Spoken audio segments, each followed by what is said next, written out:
All right, thank you for coming. Let's talk about love. I did a course once called The History of Love. It was an honors course, and I thought it was going to be awesome, but the students got there and they didn't really want to talk about love. They just wanted to say how awesome it was. So it was a terrible course on love. I'm hoping we can do better. I think we will. You can see where we've been. Some wonderful, fascinating discussions that I keep thinking about myself. I'm always looking at the art of thinking, and just so interesting at where it gets deployed or seemingly deployed, but not actually used. We talked there about the medium and the message, McLuhan, etc. Art of speaking, the nature of language, the art of being alone, being solitary and being with others. That was fun. The art of working was an interesting talk and discussion. It's always an interesting discussion. I don't know about the talk. And then the art of creating, which was about the muses, which was just great fun for me. I hope it was somewhat fun for you. Tonight, love. All right, hang on. Here we go. The oldest voices we have on love are, well, actually, I wanted to include the Gilgamesh with Gilgamesh and Enkidu's love for each other. But we did that in passages, so I didn't want to go over it again, but I do want to mention it. The oldest story in the world is about the love of a man for another man, Gilgamesh and Enkidu.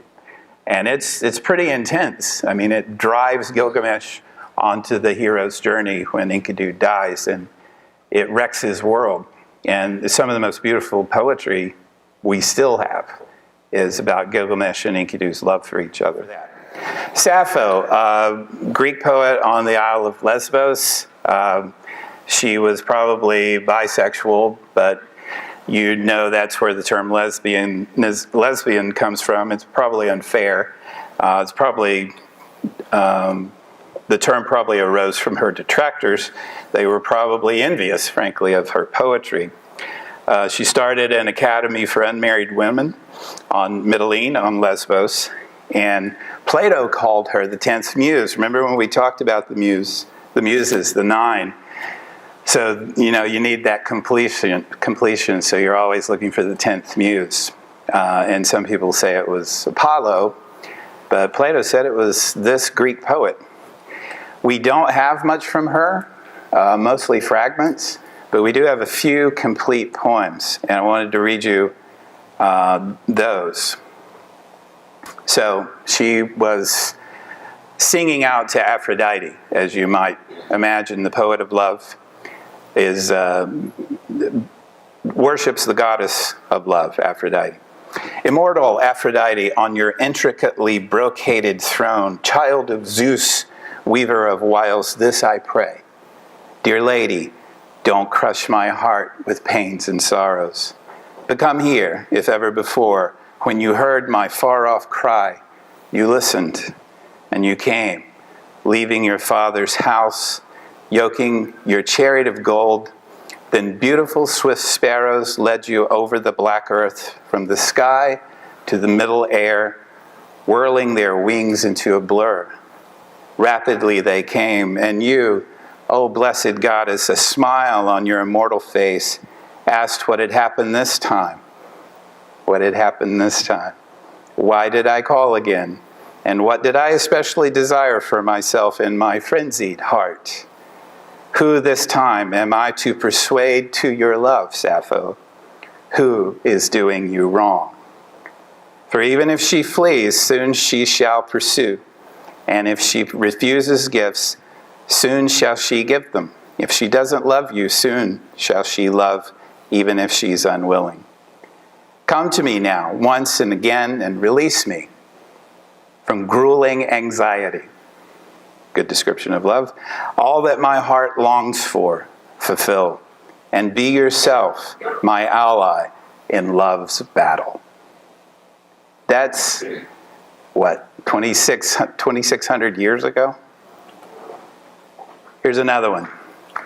Some say an army of horsemen, some of foot soldiers, some of ships is the fairest thing on the black earth. But I say it is what one loves. It is very easy to make this clear to everyone.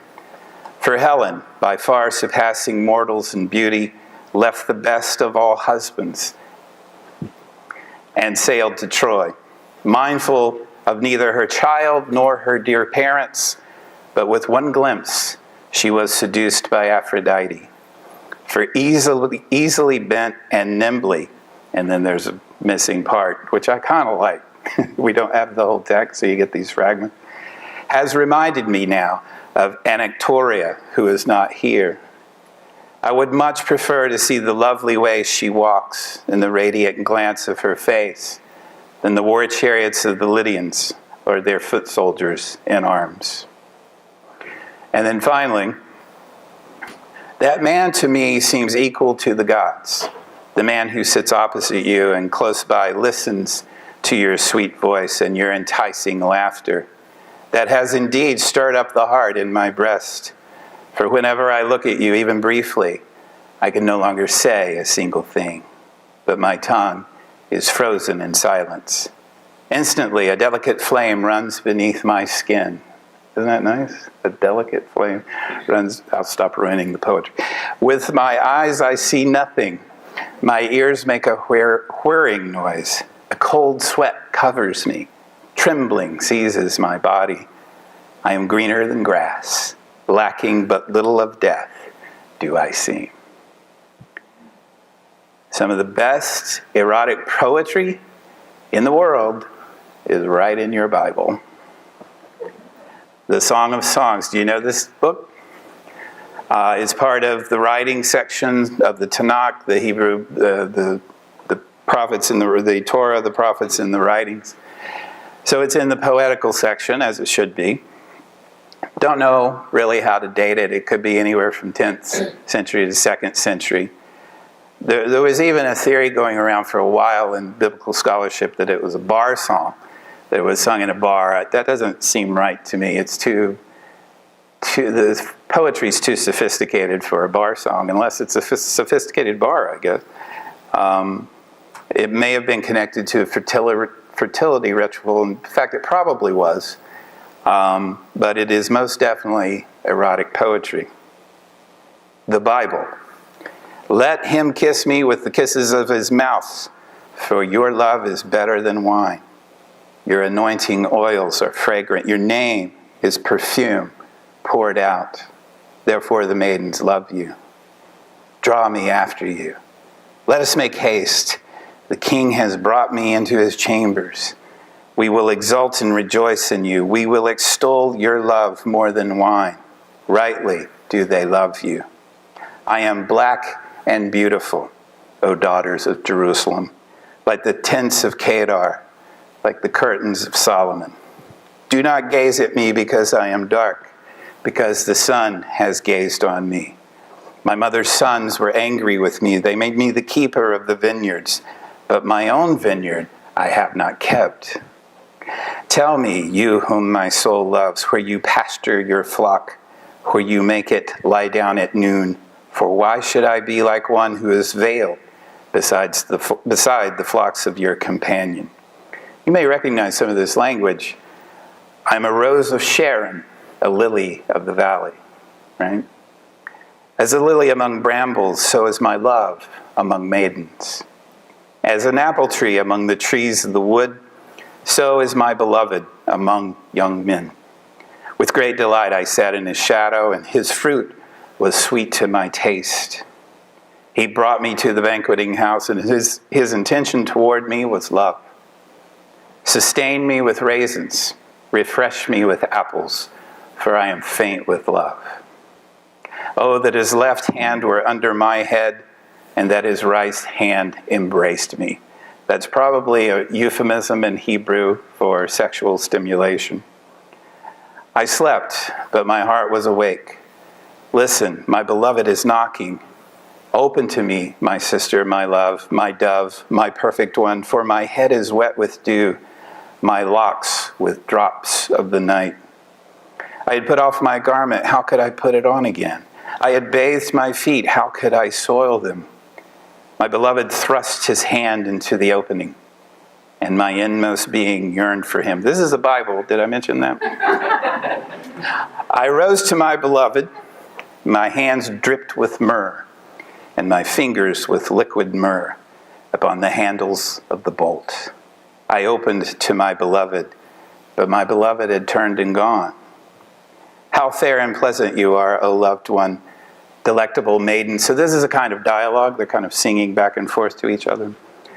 You are stately as a palm tree, and your breasts are like its clusters. I say, I will climb that palm tree and lay hold of its branches. And may your breasts be like the clusters of the vine, and the scent of your breath like apples, and your kisses like the best wine that goes down smoothly, gliding over lips and teeth. I am my beloved's, and his desire is for me. The Bible. Now, we don't often get to talk about pre-Socratics here, but they are a really interesting group of philosophers, especially this dude, Empedocles. Pre-Socratic, 490 to 430. He was a physician, a philosopher, a poet. In fact, what we have of his writings, which is usually through other writers quoting him, is in verse. So this is back when philosophy was written in verse. Right? Lucretius is like that, right, David Orr? Yep. He talks about and argues for it. I think this is brilliant. He talks about 4 elements: earth, air, fire, and water, which you probably heard of. This is the first person to say that. But it's not just enough to have the 4 elements, because the 4 elements obviously relate. So you've got your nouns, now you need your verbs. The verbs are love and strife. 2 forces in the universe. Love connects, strife disconnects or disperses. This is really interesting, right? Here's what he says. I shall tell you a twofold tale. At one time, it grew to be one only out of many. At another, so he's talking about this eternal process of coming together and expanding back out. Coming into unity, expanding into diversity or multiplicity. At one time, it grew to be one out of many. At another, it divided up to be many instead of one. There's a double becoming of perishable things and a double passing away. So in that process, here's the becoming, here's the passing away, here's the becoming, right? And he goes into great detail at each stage of this that I won't read to you. But the coming together of all things brings one generation into being and destroys it. The other grows up and is scattered as things become divided. And these things never cease continually changing places. At one time, all uniting in one through love. At another, each born in different directions by the repulsion of strife. That's pretty cool, right? I think that's similar to physics, some cosmological theories. I think there are elements of Hinduism that we could recognize there, Hindu cosmology. Really interesting stuff. The most famous philosophical statement on love is in Plato's Symposium. Really interesting. It's a symposium. We have a symposium here in the fall and spring. It means simply to drink together, but not just drink, because you know when you drink, you end up talking and you end up philosophizing. So that's actually an ancient ritual in Greece that produced a lot of interesting ideas and not a few hangovers. So these gentlemen are sitting around, and of course Socrates is in the middle. And the discussion turns to what is love. Phaedrus says love is a god born to chaos and earth. So you remember your Hesiod theogony, Uranus and Gaia at the beginning merge and create the world. And apparently, according to Phaedrus, create love. Pausanias talks about heavenly and earthly love, which, we may be familiar with, but it's a little different for him. He's talking about the pure love, the heavenly love being male to male, and the earthly love being male to female. Eryximachus, he agrees with Pausanias and even extends his argument. And then we get to the really interesting part, the one that people quote and remember from the symposium, and that is Aristophanes. And Aristophanes tells a story. Let me tell you the story. Original human beings, the first human beings, the first ones of us, were born with 2 faces, 4 arms, and 4 legs. But we were cut in 2 by Zeus because we were arrogant and disobedient. That sound familiar? The gods are always punishing us for being too godlike, right? Since then, people go walking around the world seeking their missing half. This is actually where the phrase comes from Plato's Symposium. Eros, the god of love, is here to assist us in finding this missing half, who is our spiritual kin. Now, this is interesting. Originally, there were 3 genders of human beings. There were male, female, and androgynous, or hermaphroditic. So, the males were descended from the sun, the females from the earth, the androgynes from the moon. Thus, Eros' task is to make our species happy again through the completion of these 2 halves, and therefore regression to our original state. It's not easy, though, because when Zeus cut people in half, they were first cut in half in a way that they could not sexually merge and therefore reproduce. They were just able to kiss and hug, which sounds like a punishment, but and then they died off, so they were gone. Again, we see this theme in world mythology a lot, right? That the creation of human beings is a series of mistakes, right? For this reason, Zeus sees the problem and he gives us sex organs. And so the sexual organs enabled the halves, your better half or your other half, to merge, and at least for a little while, release the tension of feeling incomplete. Isn't that interesting?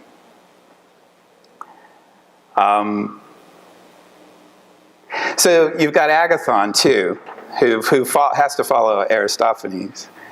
And he says love is the source of all virtue. And everybody says, no, let's hear more from Aristophanes about... No, they didn't say it, but yeah, it's kind of boring. And then Socrates comes in. And this is interesting because Socrates cannot ever appear to know anything. Because he's already said he's the wisest man in the world because he knows nothing. So he can never say, well, actually, here's what love is, or here's what justice is. He just simply questions people and then until they come to his position. It's genius. Actually, I would love for Socrates to be on cable news.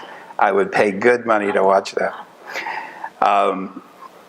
So I'm going to get to Socrates in the next slide. I want to skip to Alcibiades. And this is from the Symposium. I just want to read it to you. When Socrates had done speaking, the company applauded, and Aristophanes was beginning to say something in answer to Socrates, when suddenly there was a great knocking on the door of the house, as of revelers, partiers, and the sound of the flute girl was heard. What? Agathon told the attendants to go and see who were the intruders. If they are friends of ours, invite them in. But if not, say that the drinking is over. We have no more wine. A little while afterwards, they heard the voice of Alcibiades resounding in the court. He was in a great state of intoxication and kept roaring and shouting, "Where is Agathon? Lead me to Agathon." And at length, supported by the flute girl and some of his attendants, he found his way to them. "Hail, friends," he said, appearing at the door. with a massive garland of ivory and violets, his head flowing in ribands or ribbons. Will you have a very drunken man as a companion to your revels? Or shall I crown Agathon, which was my intention in coming, and go away? He's in love with Agathon. For I was unable to come yesterday, and therefore I'm here today, carrying on my head these ribbons. Taking them from my own head, I may crown the head of the fairest and wisest of men, as I may be allowed to call him. Will you laugh at me because I'm drunk? Yet I know very well that I'm speaking the truth, although you may laugh. But first tell me, if I come in, shall we have the understanding of which I spoke? Will you drink with me or not? Does this sound like any other figure you may know from Greek mythology? This is Dionysus. Dionysus is being represented in this discussion on love, and he has nothing to say except, I'm here. I'm drunk. I'm awesome. That's Dionysus. And let me tell you who the fairest of you all are. And of course, he's actually in love with Socrates. He doesn't know Socrates is there, and it's a great scene. Stephen, you should film this scene sometime, where he's talking about Agathon, and Agathon's all right, but he's no Socrates, and he sees Socrates, and he just trembles and falls apart, because that's the one he's really there to see. That's the one he really loves. Great scene. So Socrates says, well, I don't know anything about love, but I do know what Diotima said, the priestess.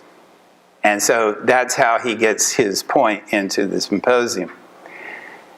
It's called the Ladder of Love, and it's very Platonic, as you might imagine. And so Diotima, the priestess, taught Socrates that you must climb the ladder of love. All right? Now, what does that mean? Like I said, it's very Platonic. So you start with what you see, a particular beautiful body. All right? And you learn to love that beautiful body. And from loving that beautiful body, you learn to love all beautiful bodies. You recognize beauty in more than one being. All right. And then you transcend the body and learn to love the soul. And then you learn to love the laws and institutions that uphold the soul. You see what's happening here? And then you learn the beauty of knowledge itself. And then you learn the form of the beautiful. So remember, Plato is all about these forms, these perfect existences of things that on earth are pale, mimicked copies, just poor and pale reflections of these ideal forms. So for Diotima, and therefore for Socrates, the way you love is you climb the ladder of love. But you have to keep climbing. You can't stop at the first beautiful body. You have to keep loving all beautiful bodies, and then move from your body to your soul, and eventually to the form of love and beauty itself. All right. From the ladder of love to the art of love. Ovid, in a little book called Ars Amatoria, or the Art of Love. Really fun stuff. Ovid is Roman, so now we've gone from Greek mythologizing and philosophizing to satire and playfulness. 1 BCE, 3 books, 57 poems. You may know him from his classic work, The Metamorphoses, from where we get a lot of our mythology. It's contained there. And in fact, it's here in The Art of Love as well. In fact, I'm not going to read it to you, but whenever he says some of these things I'm going to read to you, he will then go on a long excursus explaining how all this was true in mythology. Just as Ulysses and Penelope saw, and then he tells that story and applies these observations. Book 1, Chapter 9, How to Win Her. This is incredibly sexist. It's 1 BCE. Fair warning. But there's also an even-handedness here that may surprise you. Now I'll undertake to tell you what pleases her, by what arts she's caught. itself a work of highest art, the catching, that is.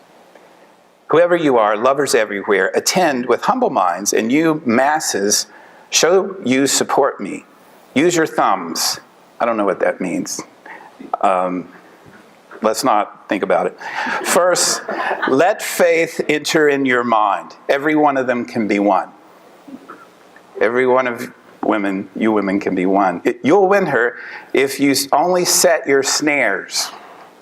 Actually, this is pretty ancient idea. Love is hunting.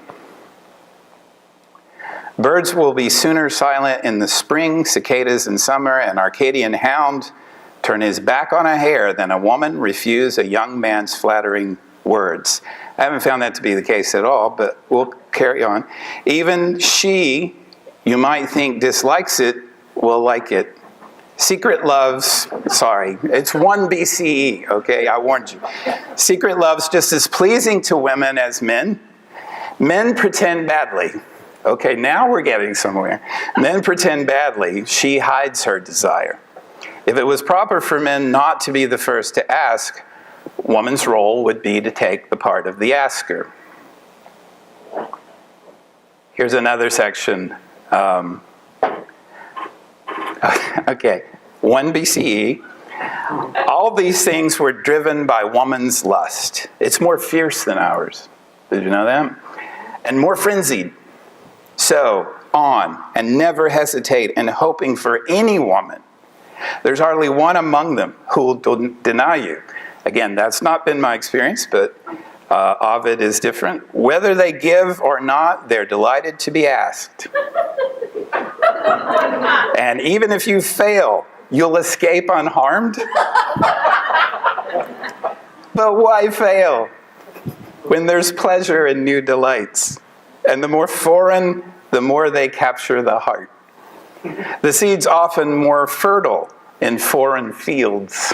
Gross. And a neighbor's herd always has richer milk. Let me remind you, this is one of the great poets in the history of the world. Let your mistress's birthday be one of great terror to you. That's a black day. When anything has to be given, however much you avoid it, she'll still win. It's a woman's skill to strip wealth from an ardent lover.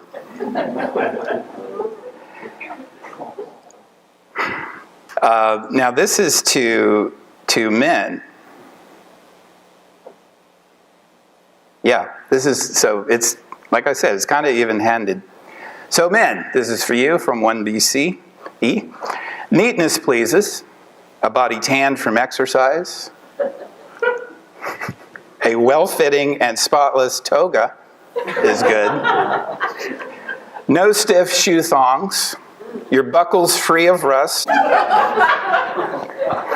Just saying. No sloppy feet for you, swimming in loose hide.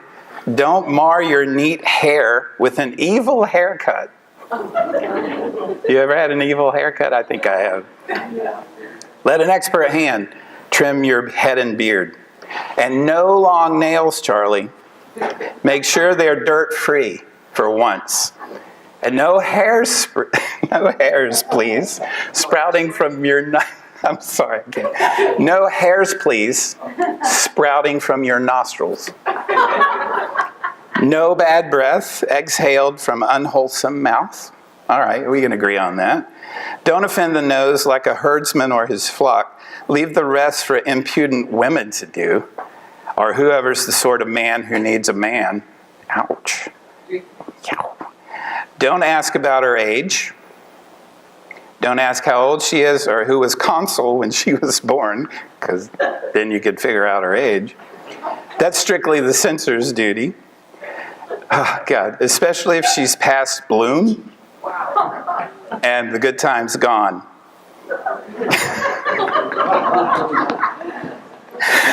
Oh, God. And now she plucks the odd gray hair. There's value, O youth, in this or greater age.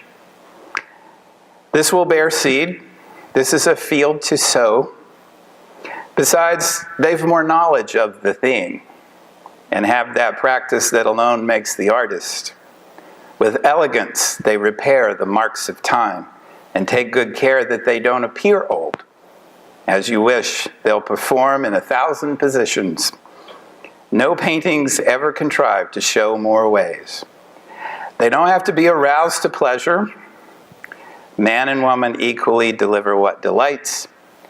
I hate sex that doesn't provide release for both.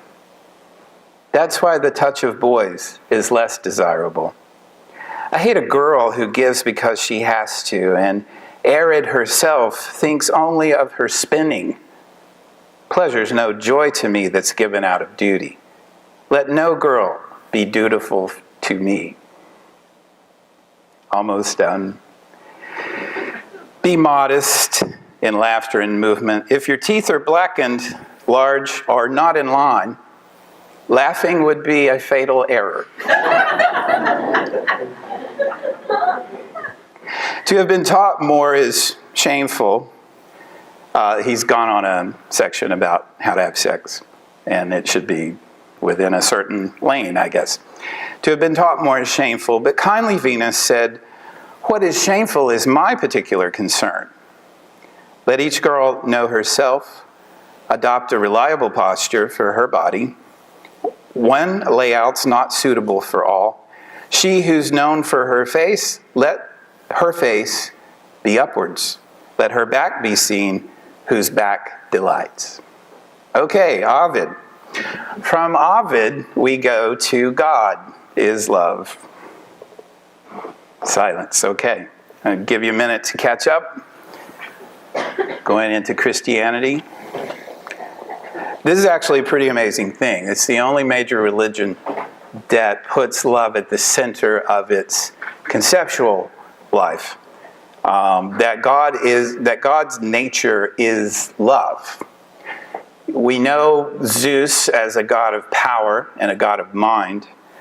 We know Brahman as a god of oneness. We know Shiva as the god of creation and destruction. We know various other gods as creators or creatrixes, but God is love. God is love. Not God loves, but God is love. This is pretty amazing. This is 1 John from the New Testament. Anyone who does not love does not know God, because God is love. Whoever lives in love lives in God and God in him. And then here's your passage, Charlie. If I speak in the tongues of mortals and angels, but I do not have love, I am a noisy gong or a clanging cymbal. I'm not going to read that because you've been to enough weddings. I think you know what it says. So again, a unique thing in the world to make a God out of love. Now, how does that work exactly? With some difficulty, right?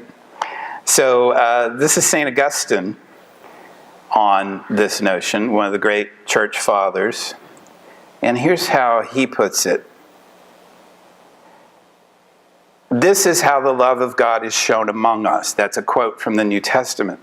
The reason why the writer exhorts us, Augustine says, is so that we may come to love God. Okay, with you so far. Could we love him unless he first loved us? Though we were slow to love, let us not be slow to love in return. He loved us first. We do not even love in the same way as he. So now, see, it's getting complicated.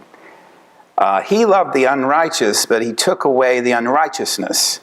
He loved the sick, but he visited them to make them whole. Love then is God. This, and then a quote from John, the Gospel of John. This is how the love of God is shown among us. God sent his only Son into the world that we may live through him. No one can have a greater love than this, than to lay down his life for his friends. This proved Christ's love for us, the fact that he died for us. How is the Father's love for us proved? By the fact that he sent his Son to die for us. Okay, notice how the Father delivered up Christ, and so did Judas. This is still Augustine. Does it not seem that they did the same sort of thing? God the Father and Judas. There was a delivering up by the Father, a delivering up of himself by the Son and a delivering up by Judas, the thing done is the same. But what is it that sets their actions apart? This: the Father and the Son did it in love, but Judas did it in betrayal. So you see that we need to consider not what a person does, but with what mind and will he does it. Why do we bless the Father and detest Judas for doing the same deed? We bless love and detest wickedness. Okay. It's an odd kind of love that has a human sacrifice at the center of it. Okay, but yeah, you can see it. But then, how do you apply that?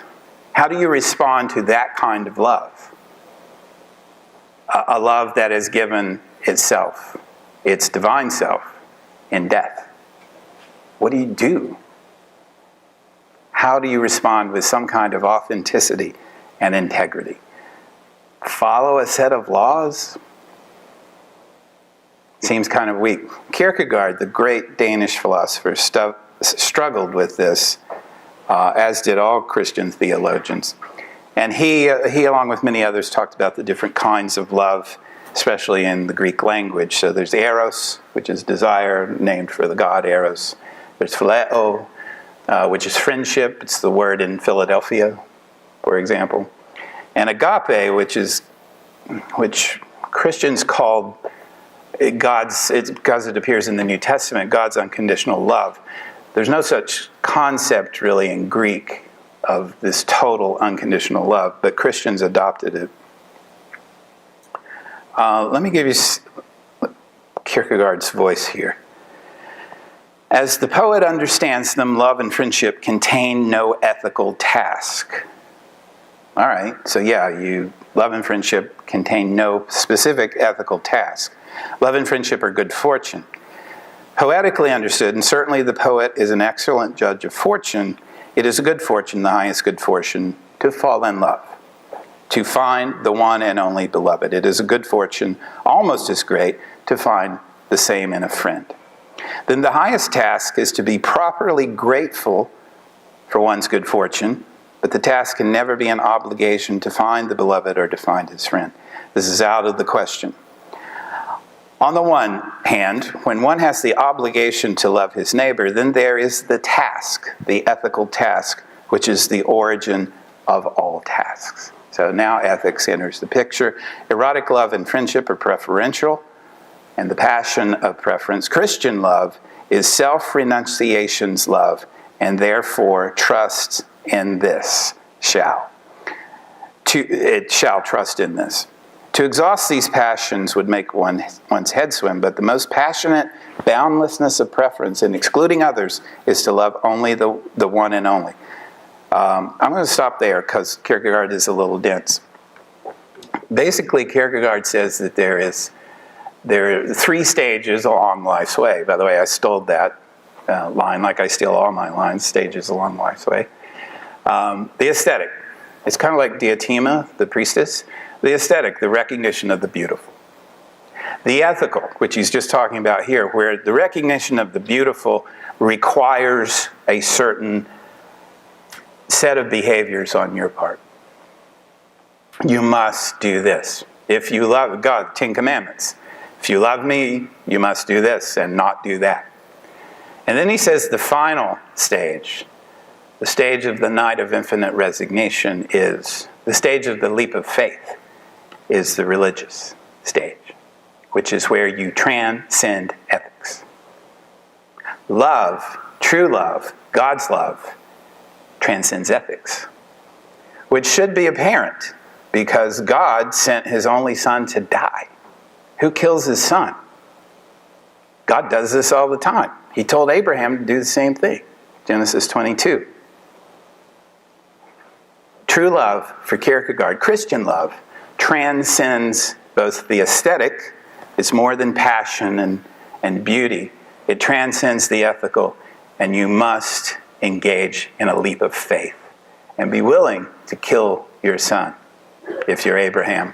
Or you must be willing to do anything that God requires of you as you hear his voice. See, I told you this God as love thing, that gets really complicated. All right.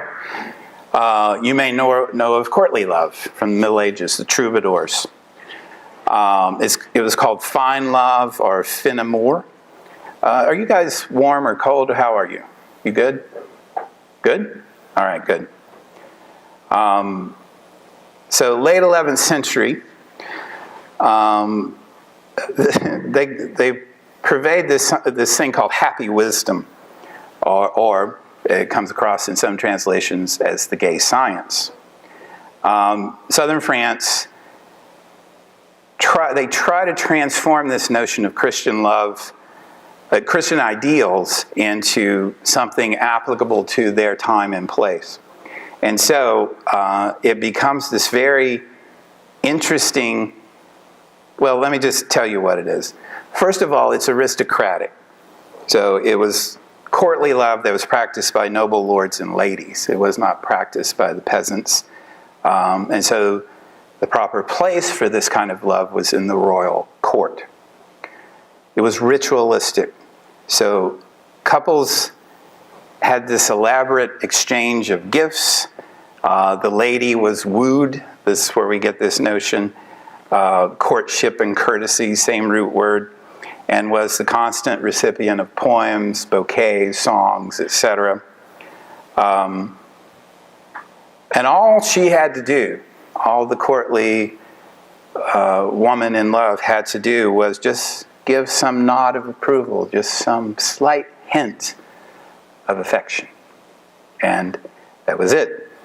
She was kind of a goddess. She was worshipped. And so just her acknowledgement and affirmation was enough. It was secret. The courtly lovers were pledged to secrecy. In fact, that was the whole thing that got them off. Excuse me for being so blunt, but it was the secret that made it work. So no one was supposed to know about you except you and your lover. It was adulterous, so it was extramarital. Marriage really had nothing to do with it, with love. We're going to talk about how that happened in a minute.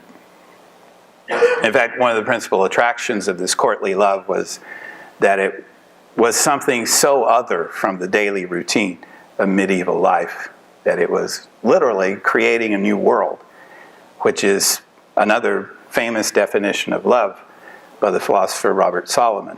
Love is the creation of a new world, populated by two. It was very literary. So it wasn't enough to be an ardent knight. You had to be able to write, create, sing. Tell your lover a poem. Express yourself in words that were new and compelling. Often the love was unconsummated. That wasn't the point. Sometimes it was. But if you've ever been unhappy in love, you can blame the Romantics. Romanticism was a reaction to the modernism of Hobbes and Newton and the scientific advances that made the universe go from something that was organic and living to something that was mechanical, a machine. And that was unsatisfying to many people, and the Romantics turned that into a movement. So I'm just going to quote here Alain de Botton, who actually has some interesting works on love. In praise of love is, no, that's Baidu. Anyway, he's not a fan of love, Alain de Botton. And he has this little piece called How the Romantics Ruined Love. So he says that it's the Romantics who taught us to equate sex and love. That before that, sex was one thing, and he's right. We just saw in the troubadours this was extra different. And that's often the case in world cultures, is that sex and love don't go together. He blames the Romantics for the notion that to love means you won't be lonely. I remember traveling across Europe by myself on the train and thinking, God, this is lonely. And then I watched the couples around me and I'm like, that's lonelier. Okay. If you've ever thought that love should transcend practicality, oh, screw it. We're in love. Let's buy this place. Or let's go to on this trip. Baton says the romantics are to blame for that. Because basically the romantics are replacing God with nature, love, feeling. That's why they're called romantics. If you ever think recklessness is a virtue, I've certainly been there. We can blame the romantics. And if you ever think your lover should not change, Baton says you can blame the romantics. He has points for all of these, and he's right to a degree. Because when you make love into a religion, you get the same problems as you get in religion, right? That most religions don't deal well with change. Neither does love when it's a religion. All right, we're almost done. You probably don't know this French psychoanalyst, Jacques Lacan. He's fantastic and thoroughly French and therefore thoroughly weird interpreter of Freud. But really, really interesting stuff. I just want to give you a taste of what he says. He would do these seminars, famous seminars, and his students would take notes and he would lecture. One of them's on Edgar Allan Poe's The Purloined Letter. There's a whole seminar on this that's incredible and fantastic. But he has a seminar 8 on transference. Now, if you've been in therapy, or if you're a therapist, you know what transference is. It's where the patient or the counselor transfers his or her feelings to vice versa, the other person. So here's what Lacan says.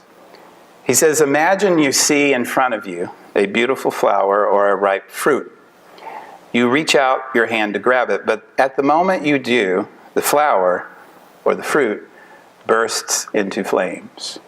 In its place, you see another hand appear, reaching back toward your own. All right, so this is what, from that image, this is what Lacan says. The suddenness or imminence or surprise marks the first appearance of love. Reflected here in the bursting into flames of the flower or fruit we reach for, that would be the same fruit, by the way, that's in the Garden of Eden. Love is presented as a mysterious and extraordinary event, arising as if from nothing. Yes, right? That's awesome. It's created ex nihilo. The relation of beauty to satisfaction. The flower or the fruit could be taken to represent the object of beauty, of course. Their anticipated taste or scent satisfaction. This opens the way to the distinction between the object of desire and the object of his drive. Misplaced objects, right? You think this object, it's like the infant with the thumb and the nipple. Doesn't matter, it feels the same, but one's going to give you what you're looking for and one isn't. How much in love that reach exceeds the grasp. Just as the flame bursts forth the moment we reach for the object, whatever medium we use to reach, words, music, images, the loved one always seems to fall short of the experience of love itself. And then finally, the narcissistic dimension of love. Another hand appears, a mirror of our own. What we were really loving was ourselves. Ouch. Roland Barthes, our old friend from Meanings of America, I talked about his book Mythologies a lot and his theory of myth. He also has an amazing little book called A Lover's Discourse, Fragments. I love this. And I just want to read you a few things from it. Because it's told from the point of view of a person, a man, in love, and he goes through the various psychopathologies of love. So listen to this. Am I in love? Yes, since I am waiting. The other one never waits. Sometimes I want to play the part of the one who doesn't wait. I try to busy myself elsewhere to arrive late, but I always lose this game. Whatever I do, I find myself there with nothing to do, punctual, even ahead of time. The lover's fatal identity is precisely this: I am the one who waits.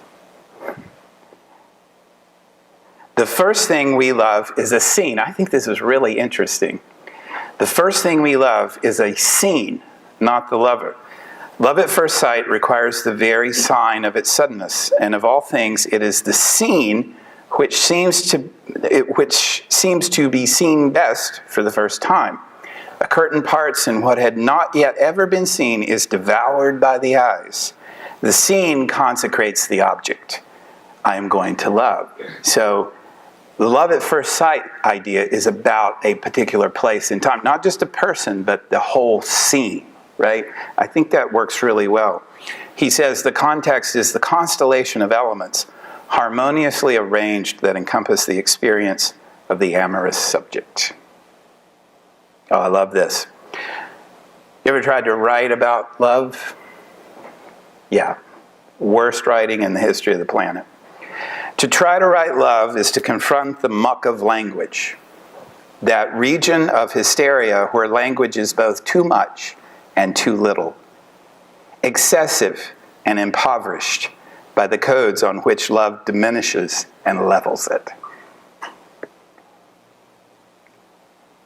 All right, and then just this final one. Language is a skin. Language is a skin. I rub my language against the other. It is as if I had words instead of fingers, or fingers at the tip of my words. My language trembles with desire. The emotion derives from a double contact. On the one hand, a whole activity of discourse, words, discreetly, indirectly focuses upon a single signified, which is, I desire you, and releases, nourishes, ramifies it to the point of explosion. Language experiences orgasm upon touching itself. On the other hand, I enwrap the other in my words. I caress, brush against, talk up this contact. I extend myself to make commentary to which I submit the relation will endure. This last philosopher, Alain Badiou, I really like. I'm just coming to him, but he's really interesting. This is his book, In Praise of Love, which is a really short book. It's really just an interview. But really interesting stuff. I like what he has to say here, and I've never seen any other philosopher say this. Let me just give you a sense of what he says. Love is about two, not one.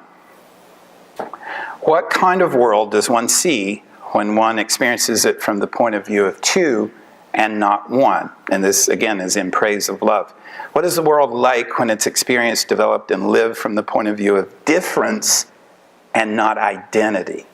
We've been talking about over a year for this idea in our talks and discussions and lectures here. Let me say it again. What is the world like when it's experienced, developed, and lived from the point of view of difference and not identity? From the point of view of incorporating difference, or not even incorporating, just experiencing difference, recognizing difference, as opposed to trying to make the world reflect you alone. That may be the secret of all wisdom. I don't know. That is what I believe love to be. The ultimate revenge of one over two.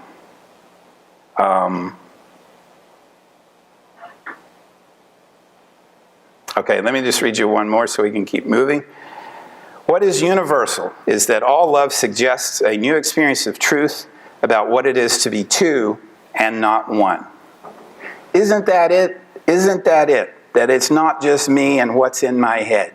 That there's another person that has a whole other world, a whole other head with ideas in it, and somehow we meet.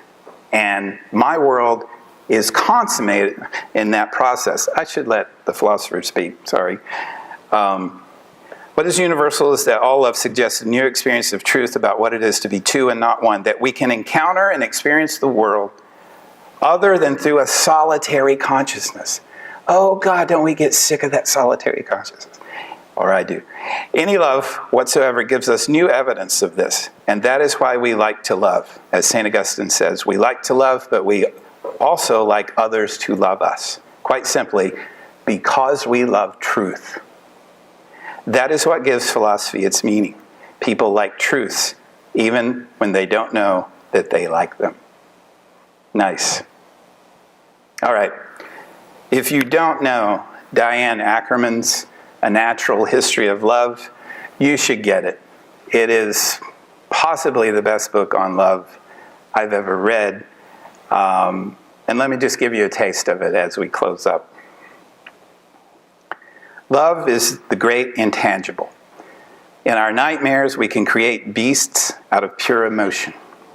Hate stalks the streets with dripping fangs.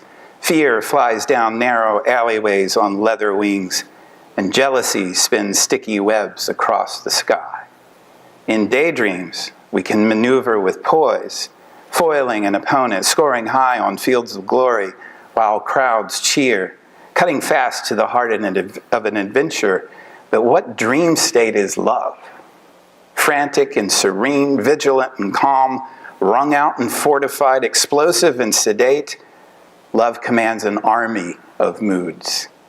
Hoping for victory, limping from the latest skirmish, lovers enter the arena once again. Sitting still, we are as daring as gladiators. And again, love is the white light of emotion. It includes many feelings, out of laziness and confusion, we crowd into one simple word. Art is the prism that sets them free. Then follows the gyrations of one or a few. When art separates this thick tangle of feelings, love bears its bones. It cannot be measured or mapped. Everyone admits that love is wonderful and necessary, yet no one can agree on what it is. If you don't know this novel, Julian Barnes, you should get it. A History of the World in 10.5 chapters, one of my favorite books of all time, and that's the wrong quote there. Oh, no, it isn't. Okay. 10.5 chapters, it is a history of the world. It begins with a retelling of Noah's Ark, and it ends with a version of heaven. And in between is the history of the world in these little vignettes. 10.5 chapters, because the half chapter is love. If we look at the history of the world, he says, it seems surprising that love is included. It's an excrescence, a monstrosity, some tardy addition to the agenda. It reminds me of those half houses, which according to the normal criteria of map reading shouldn't exist. The other week I went to this North American address, 2041 and a half Yonge Street. The owner of 2041 must have at some point put up a little plot, and this half-numbered, half-acknowledged house was put up. And yet, people can live in such a house and quite comfortably call it home. Tertullian said of Christian belief that it was true because it was impossible. Perhaps love is essential because it's unnecessary. Love and truth, that's the vital connection. See, we saw that again. Love and truth. Have you ever told so much truth as when you were first in love? Have you ever seen the world so clearly? Love makes us see truth, makes it our duty to tell the truth. Lying in bed. Listen to the undertow of warning in that phrase. Lying in bed, we tell the truth. It sounds like a paradoxical sentence from a first-year philosophy primer, but it's more and less than that. It's a description of our moral duty. Don't roll that eyeball. Give a tattering groan. Fake that orgasm. Tell the truth with your body, especially if that truth is not melodramatic. Bed is one of the prime places where you can lie without getting caught, where you can holler and grunt in the dark and later boast about your performance. Sex isn't acting. Sex is about truth. How you cuddle in the dark governs how you see the history of the world. It's as simple as that. We shouldn't talk about love without Pablo Neruda, but I'm just going to say Pablo Neruda. If you don't know Pablo Neruda, you must read the Chilean poet. And I'm going to end here with one of the great love poems that no one knows about, by one of the great poets that should be known more about, Sharon Olds. Topography.